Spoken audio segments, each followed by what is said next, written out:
Good afternoon, everyone. Welcome to Nkositalkshows, where our speakers can help you get more from your life and create concrete steps to help you get there. Find your voice and be a great leader in your own life. My name is Nkositalkshows.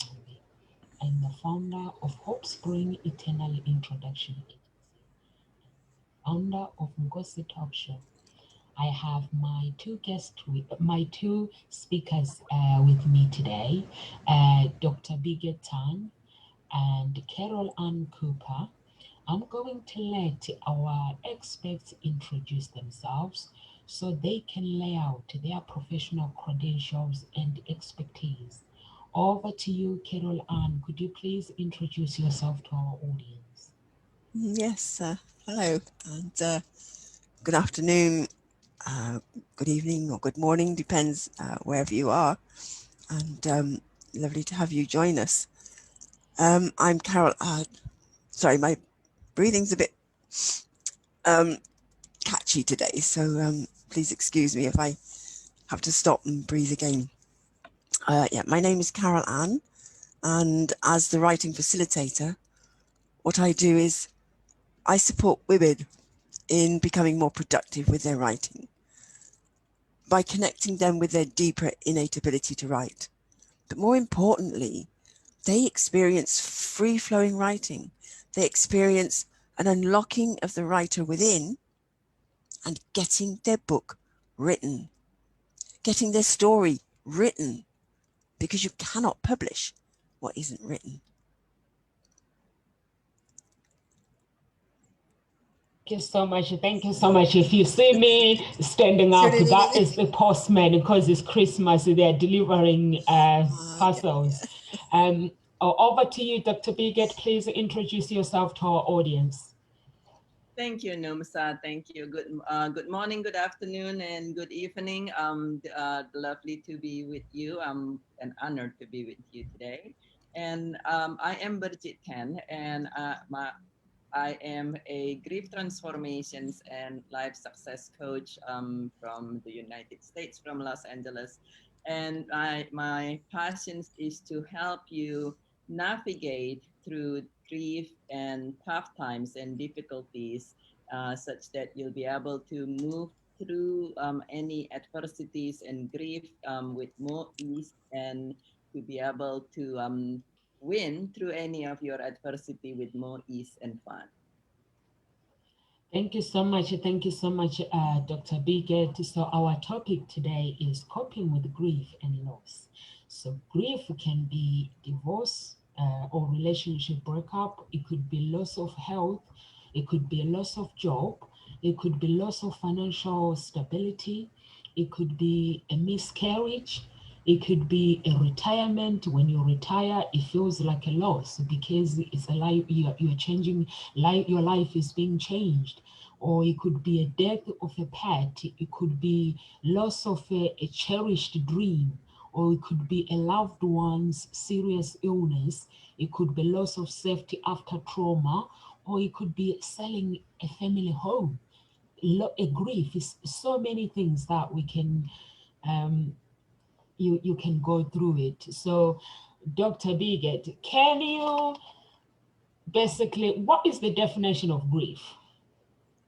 So the definitions of grief, there's a lot of different definitions. The most comprehensive definitions of grief that I find is from the Grief Recovery Institute. And this is a grief recovery program and methods that's actually science-based and study-based in universities.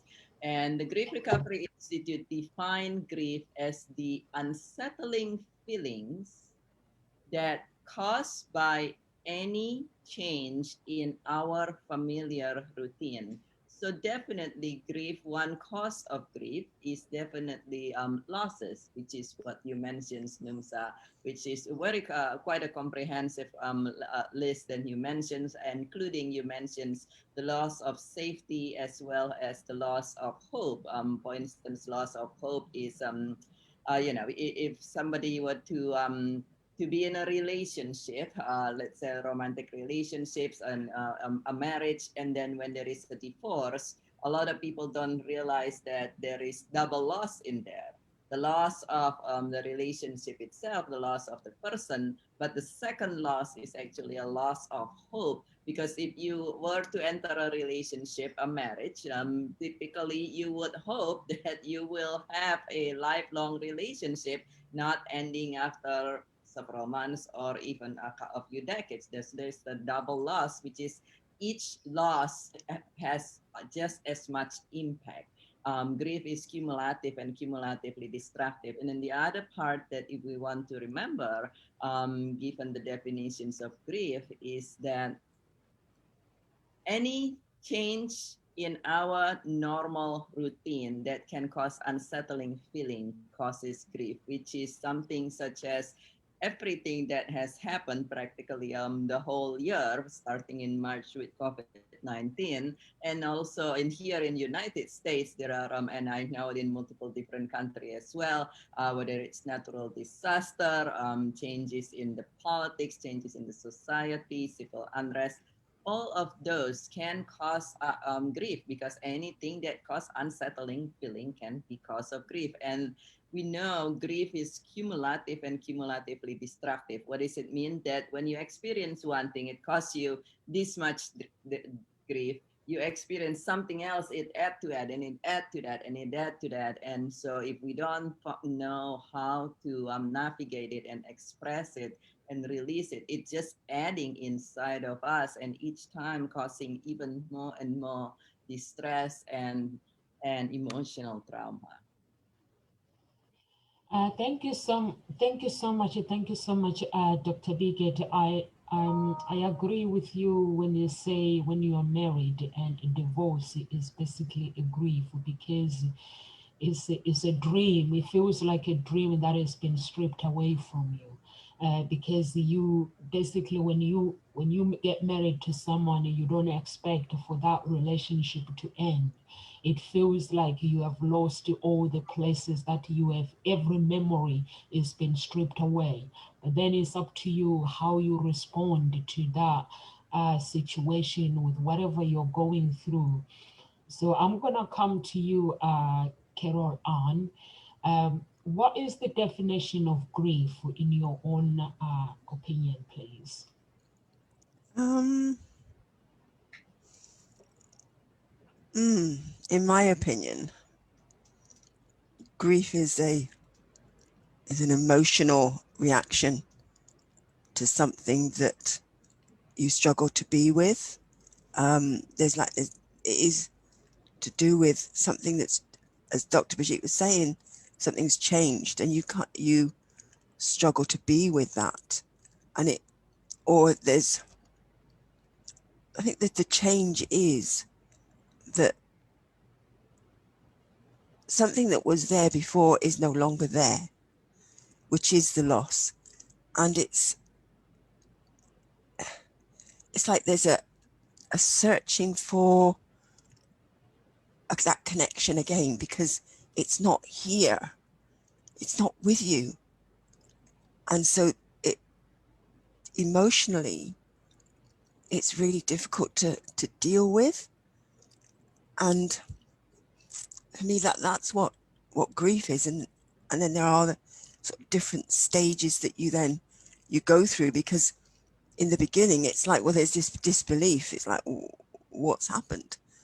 And then there's other emotions take over, and there can be anger at, well, why has this happened? And then into just dropping into huge sadness. And it's allowing each emotion to be there and not push it away. And I think a lot of the problems are we make wrong what is happening. We're trying to make sense of something that actually doesn't make sense, and actually trying to fit the logical to something that's illogical won't work. So you really have to look for illogical answers to then support you with that, But for me, it is that emotional reaction to that change or in your physical world. Thank you so much. Thank you so much, You're Carol. welcome. And I agree with you as well because, you know, like right now around the world, people are grieving. Mm, And some people have lost more than one family member. Some people, they've lost jobs, they've lost everything. Um, so for those who are going through grief at this moment, Dr. Bigot, is there any words of hope, any encouragements? People who have lost their jobs and people who have lost their loved ones. There are some people who have lost their loved ones with coronavirus, with cancer. There are so many diseases that have taken people. I know we focus on coronavirus at this minute. And when you look at the numbers, like in United Kingdom yesterday, they say it's 500, but it's actually not 500. It could be more than 1,000 people is dead with a different disease. So what advice can you give anyone who is grieving right now, or who has been told that they have cancer, or we have been told that their lives basically have been given a life-changing situation that they did not ask for? Absolutely, Numsa. Thank you. Yeah, for anyone who is grieving for any cause, whether it is the coronavirus or secondary to the coronavirus that causes a loss of a loved one or a loss of a job or just a loss of a routine that you are comfortable and familiar with or any other cause, there are a couple things that one can do, and the first thing is to allow yourself to feel your feeling. There is a difference between allowing and dwelling, by the way, but a mm, lot of time it's an uncomfortable feeling, and it's painful, and a lot of time we want to try to move away from it as fast as we can. We want to get busy so we don't feel the pain, and those actually can kind of cover it like a little bit, but to it can mask it, but it's not going in the long run it's not going to help. It's actually cause more damage. And so the first thing is to allow, knowing that it is and the other reasons that a lot of time we try to push it away or to move away from it as fast as we can is because a lot of time in the society, in many societies, grieving and being sad and being uncomfortable is still almost a little bit like there is a stigma to it. Almost there is a taboo or something to say I'm grieving, and it is not a stigma. You are not wrong. You are not abnormal. Indeed, Viktor Frankl, the German psychiatrist who is a Holocaust survivor, says that abnormal behavior in an abnormal circumstance is normal behavior. So any abnormal feeling, and even if you catch yourself behaving abnormally, catch yourself doing things and saying things you typically would not even say or think about doing, that is normal. And so we want to allow ourselves to say, okay, this is happening and I feel crummy. This is happening and I feel like crying and I feel like I can't stop crying, and it's okay.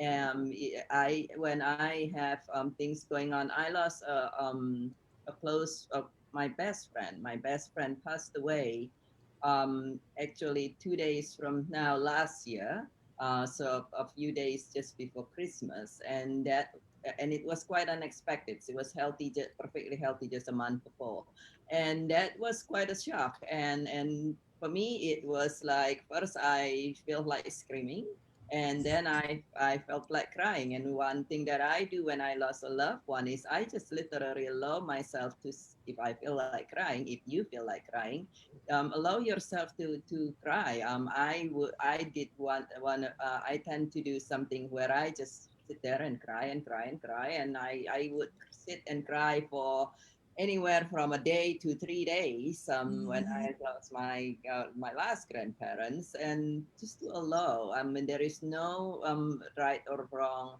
Just allow yourself to be you and do what you feel. Let your heart is calling, and be gentle with yourself. Just be gentle with yourself, saying that okay, this is happening and I'm feeling this way. And we know that grief is different with everyone.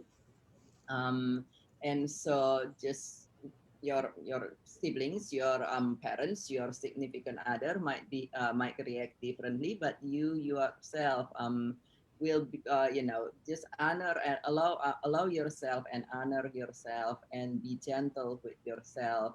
And then actually choosing, we do want to choose again to not dwell in it. We allow it, but not dwell in it, and choose that yes, everything is going on, but every adversity has the seed of good in it if we choose to look for it.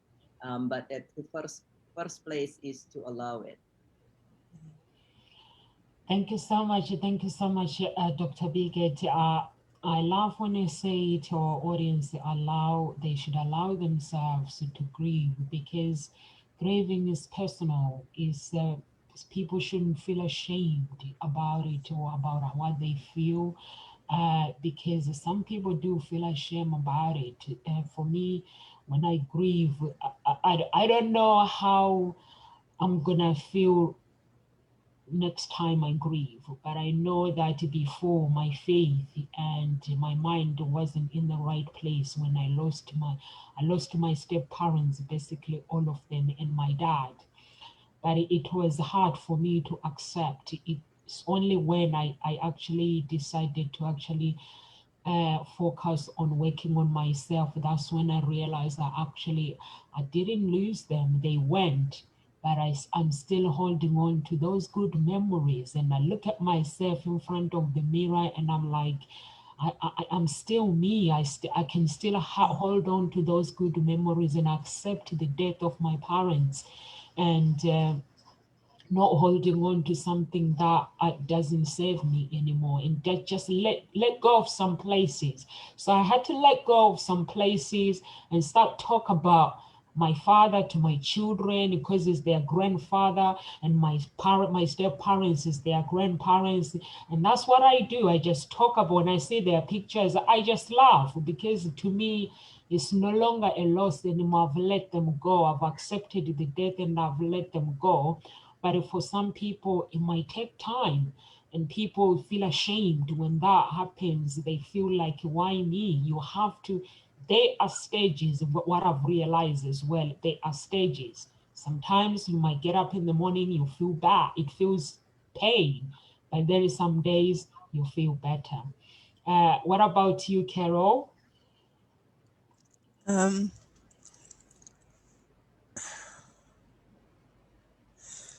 I hear from what both of you are saying. It's giving it that time and just being with it, being with it rather than letting it sort of dwelling in it.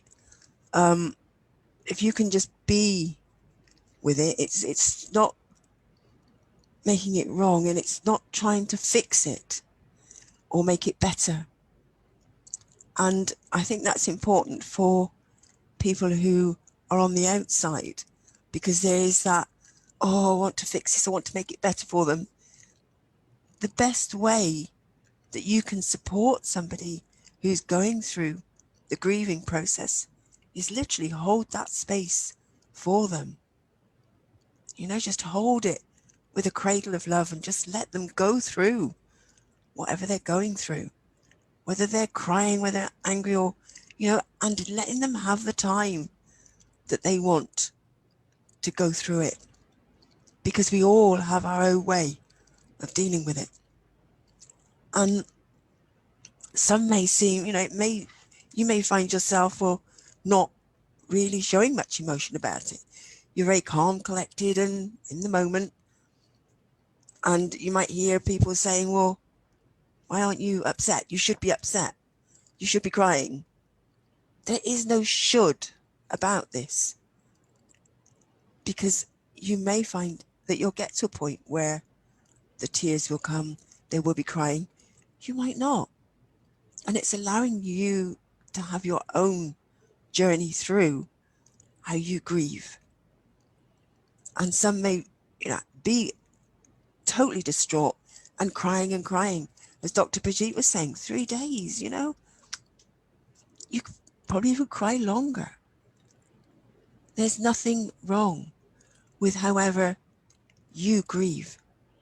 And it is allowing yourself to acknowledge, this is my process. This is how I'm dealing with it. But also importantly, as Dr. Brigitte was saying, don't dwell in there. It's being able to be with the emotion that's coming up and the pain, because sometimes when you cry and that's tears, that the pain, it feels like your heart is just breaking. It's physically painful, and it catches your breath, and you physically feel like you just can't deal with it, because it is as if your heart is just going to break.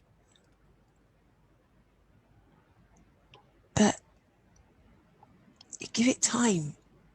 You just be present to it, and you just breathe with it and into it, and it does ease.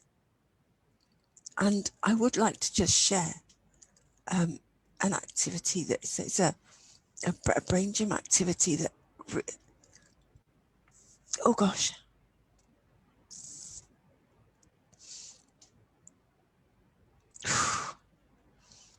I always say it saved me, took me through a really tough time, because I would literally go to sleep every night in this position to feel the emotion and go through it. And it's called hookups. And all you do is you just cross your ankles, and with your thumbs to the floor and the backs of your hands together, you then just cross your hands over, so your palms are touching with your thumbs still pointing to the floor. Interlink your fingers and just roll under. And just close your eyes, and you just focus on your breathing. And you just allow yourself to go through whatever you're feeling. And this just helps you to feel what you're feeling and let it go. And however long it takes. And as I say, I used to literally go to sleep like this on my side and feel it. And that, as I say, I always swear that saved me at that time. And so yeah, just let yourself have the time it takes to go through it. Because if you don't, that's when physical ailments kick in, because the physical body then is under a stress that you're putting it under, and other symptoms start showing up, and you're going, well, what's this? Why is this happening? These physical ailments coming. You haven't allowed yourself to be with your grief, to acknowledge it and give it the time and patience and love to heal. Thank you so much. Thank you so much, Carol Ann. Some people always say the pain will go away faster if you ignore it, but that's not true. Basically, if you ignore it, you're not dealing with your feelings. You're pushing them away. In the long run, the pain will feel worse. Some people, they say you have to be strong. It is important to be strong. And when when you're not crying, that means you're not sorry for your loved ones. But people don't understand that people grieve in different ways. And for me, when you tell me, if you can tell me now that, oh, no, someone passed away, I don't cry. I have to. I have to believe it in my heart. I start with denial first. for the day, and then it sink in that no, that this person is definitely gone. That's when I have to allow my feelings to say, okay, I have to accept it now, and then that's when I begin the grieving process. But it doesn't just happen where you start and then you finish. It's a process. It could take you a year, it could take you more than that, Mm. but everything is a process. So, Dr. Bigot, why do some people feel more grief during holidays? Yes. So why do some people feel more grief during the Yeah. holidays? And a couple reasons for that. Um, any changes in our normal routine can cause us to grieve to even start with. And so the holiday times, things typically a little bit different. We do things differently. A lot of time people decorates and things, and you are to do things that is different, and so that alone can cause a lot of unsettling feeling. Now everybody want and feel they're supposed to be happy during the holiday, but that's part of the challenge itself, because everybody's saying, oh, you got to be happy. Some people actually feel overwhelmed. Let's say you have a lot of obligations, and that's again that unsettling feeling, first of all, to already cause grief. If you're feeling overwhelmed, you already have these many obligations, and now you feel you're supposed to do that, and then you suddenly have five more parties to go to, and you feel you're supposed to buy this many gifts, and you perhaps don't have the funding or something like that, and that alone can cause a lot of discomfort, this uncomfortable feeling, which is grief. And then the other thing, it's common, because we have traditions, and so a lot of people say they share their holiday with certain loved one, and if that person's no longer there, if the person was there perhaps last year, and perhaps it was 10 years ago, and perhaps it was in your childhood, um, but the person's no longer there now, then you notice that, well, this person was here 3 years ago, but the last 2 years this person's not here in my life anymore, and that is a change in the normal pattern that you are used to. And then also it could also be a change in it also come from difference in normal patterns. So let's say somebody who does not know, who lost their mother, for instance, from an early age, and they would say, this is really strange. I barely ever know my mother, but every time Mother's Day come along or holiday come along, I am grieving a mother that I would barely even know, since she passed away when I was 4. Well, at the same time, yeah, during holiday time, you are there and you see everybody else with their mother. And with Mother Days, everybody's sending Mother's Day's gift to everywhere, and you sit here and say, well, even if you have another mother in your life, another stepmother, a godmother, something, but your birth mother is not there. So that's a difference between you and others, and it can cause unsettling feeling. Anything that can cause unsettling feeling, that can cause you grief. So there are multiple reasons, and then it's we have memories from how things for how things used to. We have expectations on how things we want things to be, and any of those that is not meeting our expectations, that's not meeting our what we would love, all of them can cause unsettling feeling, in addition to all the changes we already experience. And then so on a year where there is a lot of change, such as this year with COVID-19 and a lot of the changes in society and so forth, those alone already can cost you grief. And then the holiday being so different, many of us are still in social distancing. And I was looking at the news today here in Los Angeles. The main hospitals all over the city ran out of ICU bed. what a holiday, right? And so all these changes, it's the first the degree, the changes and the grief from everything that's going on the whole year. Now you are doing holiday differently. You cannot be with your family who are still here. Well, that alone can cause more grief. And then you remember the one who are no longer here. Well, that's added even more grief to that. And then you see something else then you familiar or perhaps you want to do and you're not able to do, causing unsettling feeling. And that's even added more that. And so it's very common for holiday to actually resurface grief of when you have lost a loved one. And it doesn't has to be just the last year or two. I gave an example of, you never you never really know your mother or somebody left passed away a decade ago, 10 to 15, 20 years ago. That can still trigger, and just like we said earlier, there is no right or wrong. What you feel is what you feel, and so just allow it and be gentle with yourself.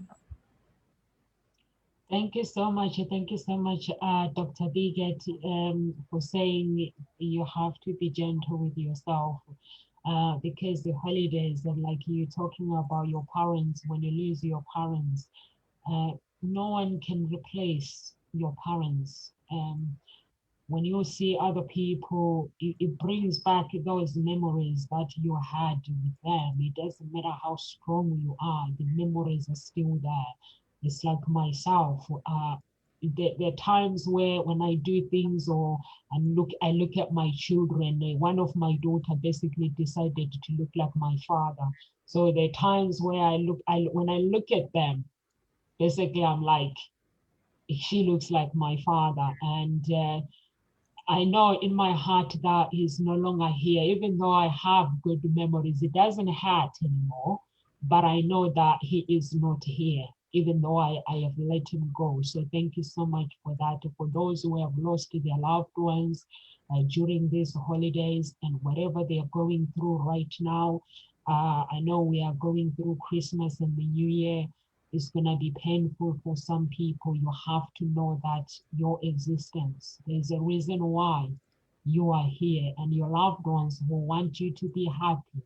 They'll want you to, if you are single, find that special person and spend your time with them. They'll want you to spend time with your friends or family members, and not to hold on to that, not to hold on to them, because you have to let them go. You have, once you break the chains of, you separate yourself with that, the grief, now it's time for you to hold on to the good memories. You can speak about it and laughing and say, oh, I remember when what are things I used to do, that is good.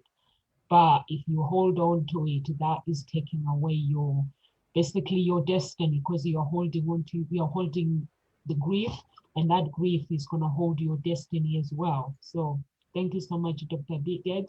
What about you, Carol Ann? What is your opinion on this one? Why do some people feel more grief during holidays?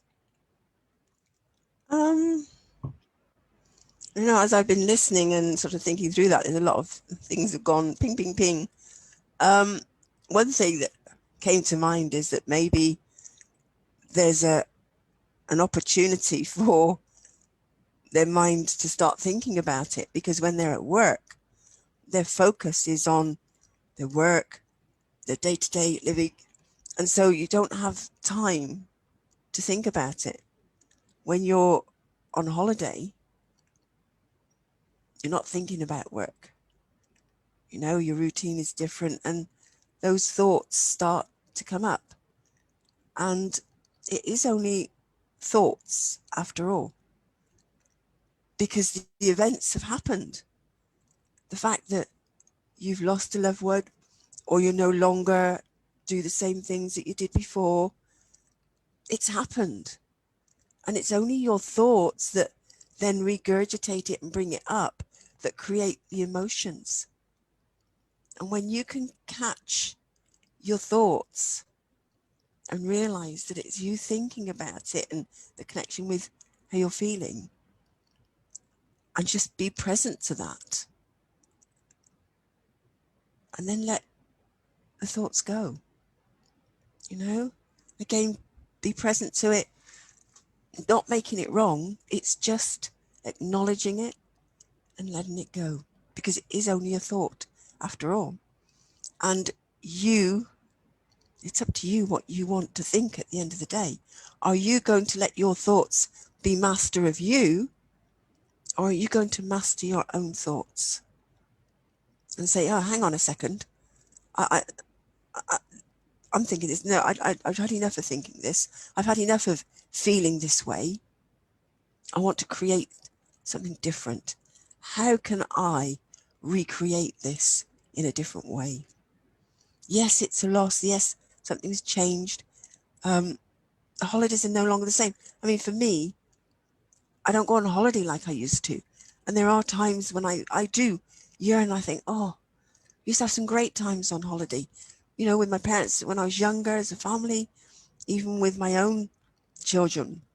When I was married and our children were younger, we had some great holidays. It doesn't happen anymore. But I can choose to dwell in it, as Dr. Brigitte was saying earlier.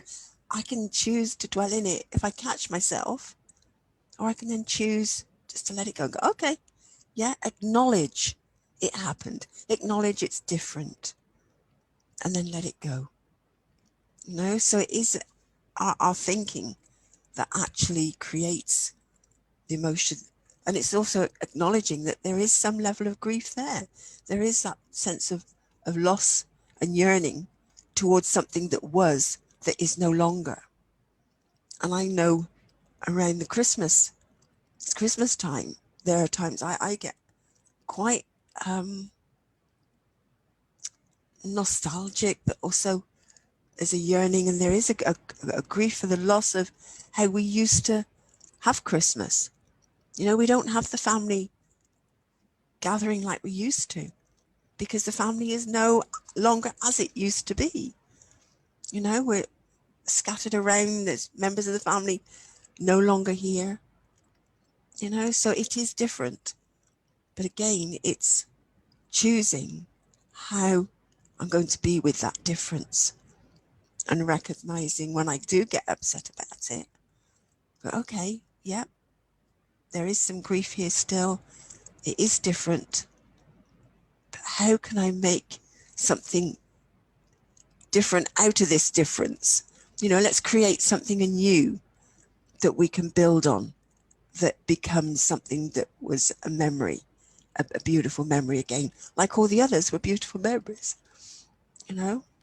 So I think it's just that realizing that if you're given time, and I think it's also realizing that where have you been making yourself busy with work, busy with life, so that you don't actually go through the grieving process fully?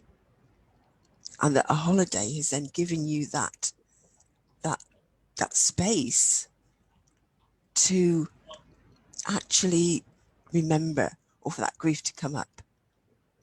So again, it's recognizing that and giving yourself the time to go through the grief and the grieving process and say, well, what is still wanting to be healed here? And actually getting support around this is really key, because it isn't always something you can do on your own. You know, having people to support you, to hold that space, and just to maybe just ask little questions that help you to go dive into it, but not have people who want to pull you back out of it. Someone who can hold the space and let you go and dive into it and come out the other side, you know, to freedom, and be free from it, because the memories will come back, but they won't have that grip that they used to have. Just a memory. Okay. Thank you so much. Thank you so much, You're Carol welcome. Ann. I'm going to ask Dr. Biggett, because you deal with the grief a lot. How do you deal with someone who is grieving but blaming at the same time? How do you help that person because I find myself, this is the part where sometimes I struggle. I, I listen to someone if they're grieving and say, I've lost this person and it hurts me.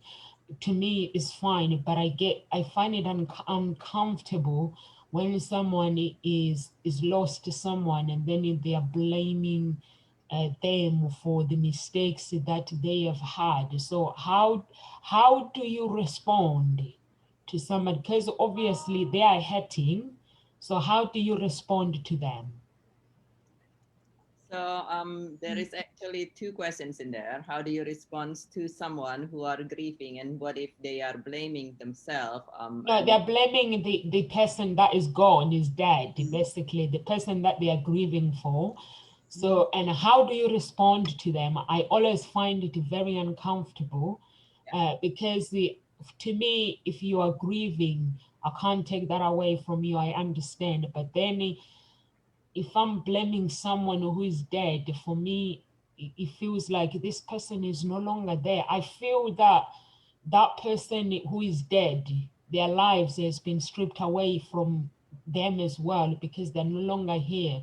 So how do you deal with them? Two questions. How do you respond to somebody when they are hurting, they are grieving, they are hurting, they are blaming that person that they have lost? yeah, so the what how you respond to someone who are blaming, or in other words, angry Yeah. at the persons who has left. That is, anger is actually one form of grief.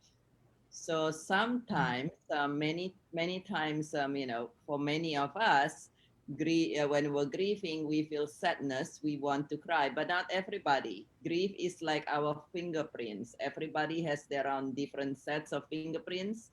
Grief is unique for every person, just like our fingerprints unique for every person, and it's unique for every circumstance. And then even moments to moment, it morph and change constantly. But grief a lot many times, even in the form when there is a loss of a loved one, it does not always shows up, and it does not always shows up at the times as sadness. A lot of time grief actually disguise itself as anger. And why is that? When we're feeling angry, we're actually more feeling more powerful. When we're feeling sad, we're feeling a lot more vulnerable. And if we can actually have anger, something happened there, and they're like, why aren't you be there anymore? It's actually allow the person who are grieving subconsciously, they feel they need to be a little bit in more control, or I'll have a little more power. And the anger actually allow people to feel a little bit more in control. But a lot of time grief manifests itself as anger, because it's a loss and it's a disappointment. And when there is a disappointment, it is common to be angry for the cause of a disappointment. And so if somebody passed away and you're really disappointed, the bottom line is typically you are disappointed that this person is no longer here, and you're really sad. And for some of us, instead of saying, "Oh, I'm disappointed and I'm sad because of that," they recognize it as, I'm disappointed and I'm angry. And who you're going to direct your anger to? Well, in the cause of the loss. So in this case, it's not necessarily they don't love the person, that not they are ungrateful, but they are actually, it's just a form. Grief, I call grief is like a chameleon. The chameleon that can change color and looks depending on the circumstance. And many times, if you follow a person who has a loss of a loved one, and you might notice that there is anger, and sometimes it's at the beginning, the anger, not always. But if you truly follow them, like the studies that we shown, they might go through the anger phase, and then they go through the sadness phase. Actually, at some point they stop being angry, and then they are sad, and then sometimes some things happen, and then they are angry again, and they go in circle, going from face to face to face, and it's not necessarily they are ungrateful or anything. We want to remember that whether they are angry, whether they are when they are sad. Some people they are grieving, but their reactions is they actually don't seems to be affected at all. Some people who lost a loved one, they are deeply grieving, but because of their survival skill or whatever reason it is, they acted as if nothing happened. And sometimes it's also because of the shock.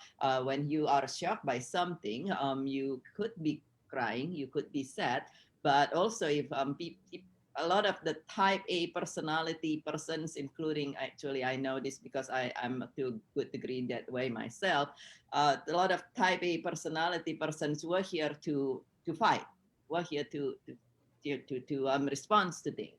And so when there is something happens, instead of sadness, which from some type A people feel like retrieving, we're going at it. We're going at it. And so we actually say, okay, well, how's the mental reactions to it when you're going at it? If it's something that you want to fix, but you cannot fix, that you want this person to come back, you want to bring them back, but there is no way for you to do that, you get angry, and then you direct your anger of the cause or the thing that you can't fix anymore.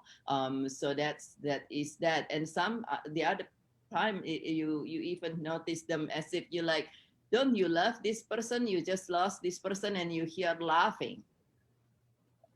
Have you ever noticed that sometimes that happen, that you lost somebody and you like she's sitting there and joking around, and he's sitting there and talking to different women's. Those are a survival skill. Those are their survival method, actually. Their way of surviving. They're in so much shock and they're in so much grief. And they said, if I calm down in this, I feel like I'm going to die, and I'm not going to die yet. So I'm going to react in a different way, and whatever everybody's survival skill is different. And some of us, it's fight back. Some of us, we go some. So with me, in the past, I used to be the one that fight back, get angry at everything. And then over time, as I change and transform myself, nowadays I still am not necessarily sad right away, but it was I actually what I did what I mentioned, the second one, I acted as if, okay, well, I'm going to be able to handle this. And then to an outsider, you might look and say, shouldn't you be grieving? Shouldn't be you sad? How come you sitting there here making jokes? But that's a survival skill as well. And so everybody's different, including how people respond to a loss. And some of us respond by crying, some of us respond by anger, and anger is normal because we have a loss and we got disappointed, and it's normal to be angry, or to show up as angry and feel angry when you have a loss of any cause, whether it is actually the loss of a loved one, or a loss of a job, or a loss of your comfort because of a fire, or because of a pandemic, or anything like that.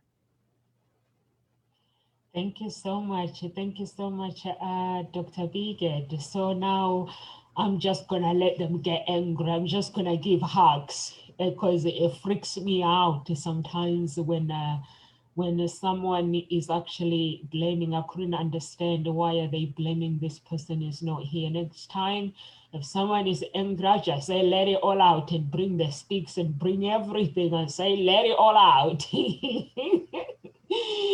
So thank you. What about you, Carol? What is your advice on this one?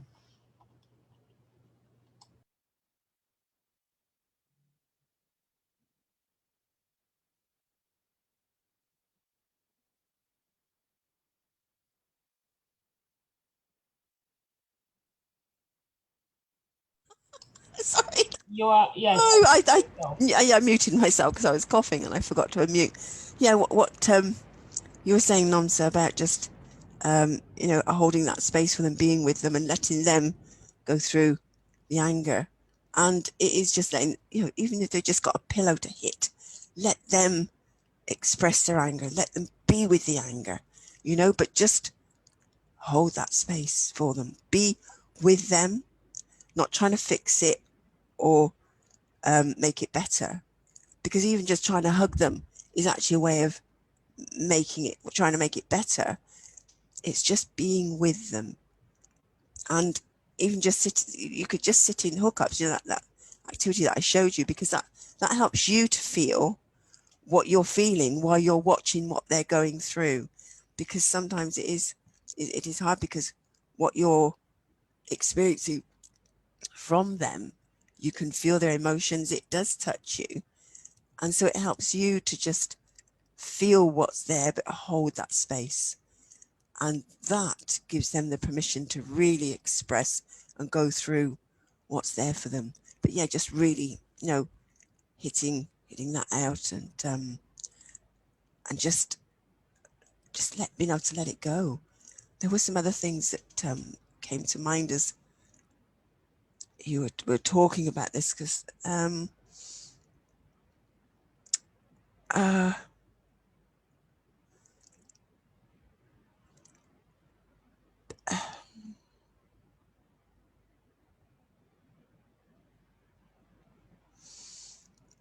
my mind's gone a bit blank. I don't know where it went, and it's like, okay. What was your initial question? Can you go back to? Can you remember what your initial question was? You're muted now. Asking, how do you respond? I think it became two questions. Like, if someone is grieving and they are blaming the person that has died, and That's right. how do you respond to them if they are blaming them and they're saying, they did this to me, they did this, because basically Dr. Biget, she's a grieving coach, and for me, I'm not a grieving coach, so I want to know when I respond to that person, I'm responding properly, because sometimes I don't know how to respond to someone that is blaming someone who has died. So, and you said allow them. Yeah, as you were saying, allow them to go through that with that emotion and just be there with them. What I would do, as well as just being able to hold that space for them, is maybe suggest, because they're saying what they're saying, they're angry, they're upset.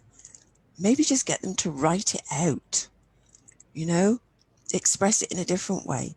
But write it out, really get it out, get all the words out, and however it wants.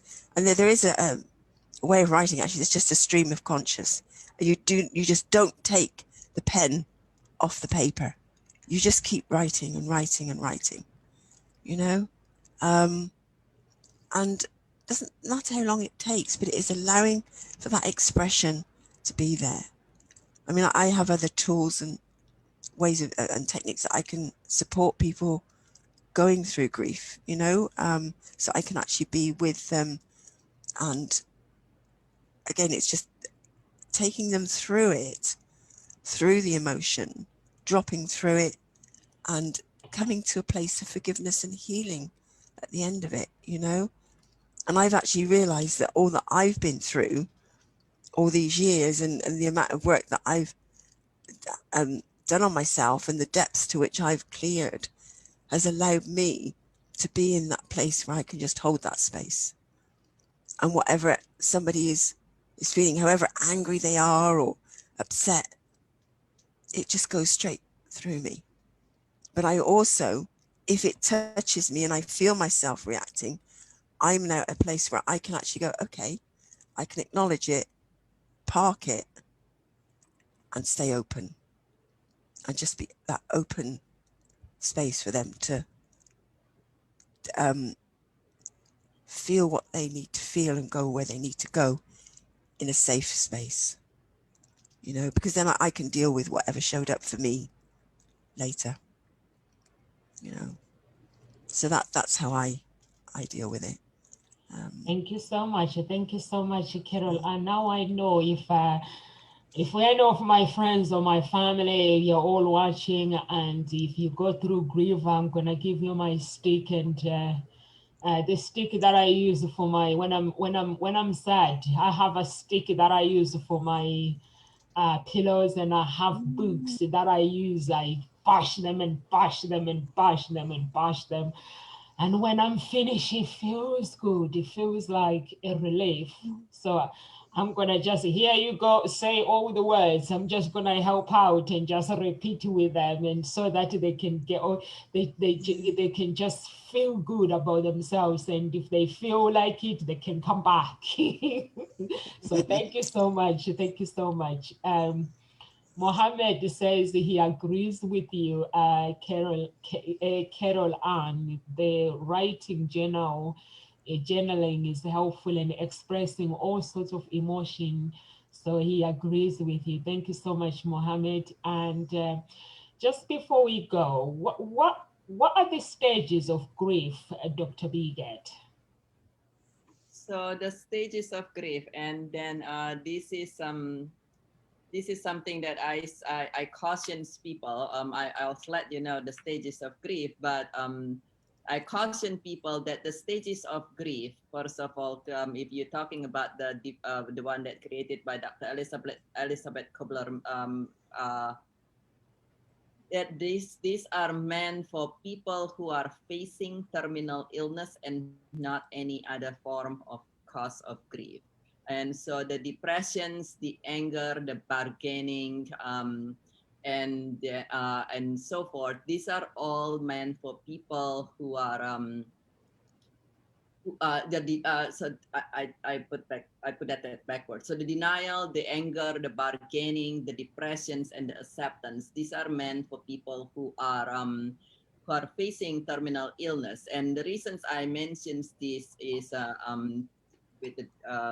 because many times as a grief coach, I have people coming in and say, you know, I feel like a loser, and this is something I mentioned in my book Seeking Peace as well. They come in and they say, you know, I feel lost. I don't even fit in the stages of grief that I'm supposed. If you're looking, you know, my counselor said I'm supposed to be experiencing this at this time, and then I'm supposed to be experiencing this next, and I have not experienced the anger, and they feel completely lost and feel like a weirdos or something like that. And so everybody grieve differently. What you want to do when you're grieving is just be gentle with yourself. I have an expressions to be a heart with ears and open hands.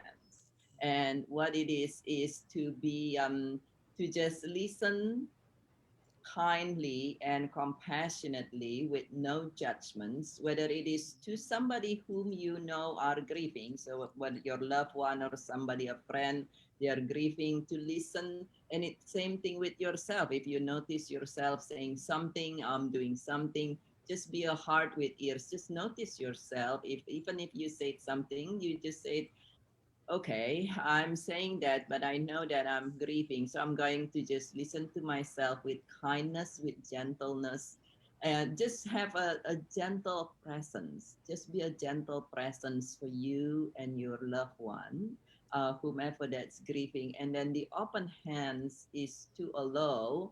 First of all, allow you or your loved one to just be. I love that, Caroline, you point out that trying to hug somebody if they don't feel like getting hugged, unless they ask for the hugs, by the way. But if they don't feel like getting hugged, you're trying to hug them, or you know, you're like, oh, you are grieving. Here's a massage. It's trying to actually help them fix things, and sometimes it's actually be repulsive for people who are grieving.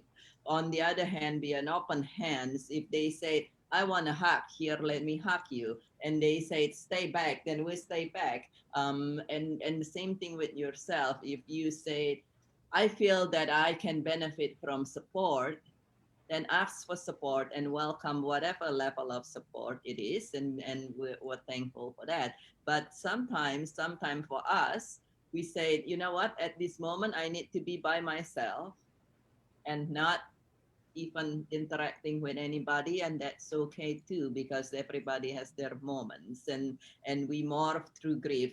Day to day, there is no timeline about grief. Some people grieve for 3 days after they lost a significant other. Some people grieve for 3 years, and during those time they go through phases. Sometimes they feel angry, sometimes they feel depressing, sometimes they feel as if the world is all wonderful and full of hopes, and sometimes they feel they were welcome, they welcoming help, and someday they say, you know what, I cannot even hear a single word of sympathy, and I just want to be with myself. So be a heart with ears and open hands, whether it is you who are grieving or somebody else's who are grieving. Thank you so much. Thank you so much, Dr. Biget. I hope our audience are taking notes, because for me, basically, I struggle just to let go. I struggle, and but now things are better. 10 years ago, but things now are better. I use the Bible a lot. I pray a lot, and when I lose someone, I know that I have to let my process, like you were saying, I had to let everything be a process. And when I meet people, sometimes the things that helps me is the music.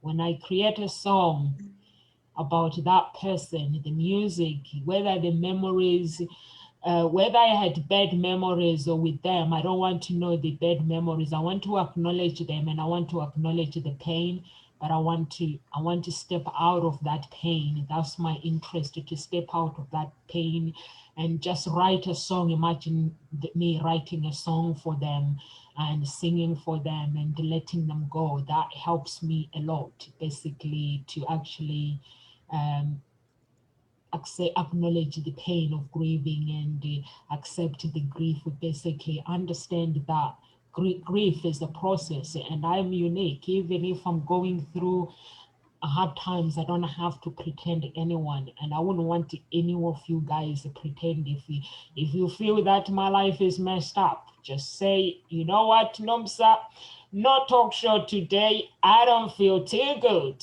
Don't pretend and say, okay, I'm just gonna come and give hope to the audience.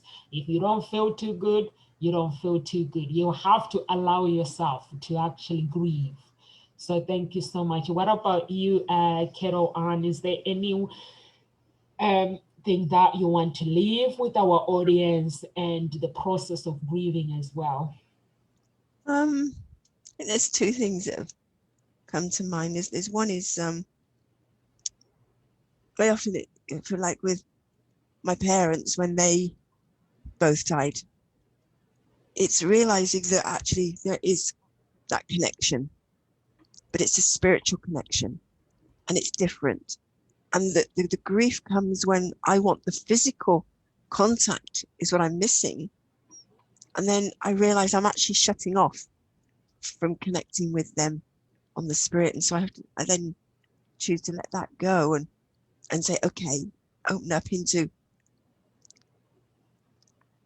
help me feel that connection, that heart connection, because I know that I am connected with them, and I think that is really important. If you can do that, that really supports you through the process.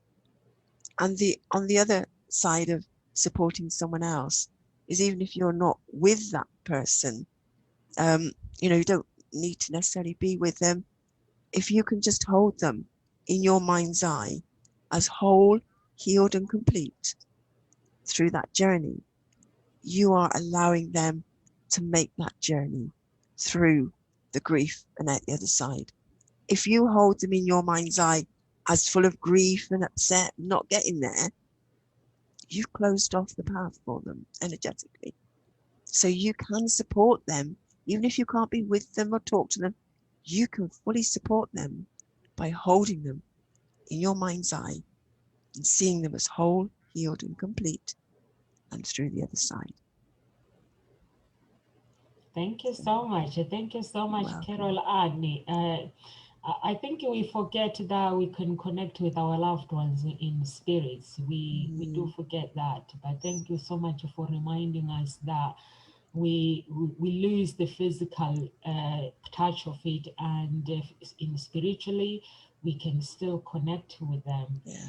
But then it is nice also to actually grieve, as long we are not joining the feeling sorry club. When I lost my dad, I was joining feeling sorry club, and I just, because he was someone, my step parents, I was very, very close to my parents and my dad. So when I lost them, I joined the feeling sorry club, which it took a very long time that it should have. So when you don't join, whatever you do, don't join the feeling sorry club. Just find a coach or find a champion, which is it could be a member of your family, somebody that you actually, who will tell you the truth. If they feel that you are actually using the grief as an excuse, or find somebody, could be a friend that you've known for a long time, who speaks the truth, who loves you unconditional. There's some people that loves you, whatever, no matter what you're going through, they'll always be there for you. Find those kind of people. Not feeling sorry club. I joined the feeling sorry club myself. But when I was divorcing, no, I refused to join the feeling sorry club. But I joined the good wolf club. So that helps me a lot to get over the divorce and everything. So thank you so much to everyone, our audience who are watching. If you want to get hold of our speakers, if you want to connect with our speakers, you can connect to them through Nkosi Talk Show. They are on the page, they are on the group. We have two groups, Unique Billionaire Mindset, and we have Nkosi Talk Show group. So you can connect with them, and you can send there's an email as well. You can get in touch with them through that email and just pick one of the coaches that you would like to connect with. We are just here for you. And for Christmas, we have amazing things on the 23rd. So we'll have different speakers, and they'll be working hard. I promise you won't be disappointed. So join us. They will be speaking. Join us, and we'll be here. I don't know how many hours, but I promise you we will be here, as I did promise before, that Nkositalkshows Talk Show is not an entertainment. We're just here to serve you guys and impact. So they will be here on the 23rd. So at the moment I have 7 or 8 speakers, and I'm still trying to get more of them, and they're still deciding. So we'll be here. So please just come and see us next week and watch. And if you have anything that you want us to cover, you can send us a message on our page. Thank you so much. And thank you so much to our speakers. We will see you on Monday, and me, I'll see you Sunday. Live with grace, everyone.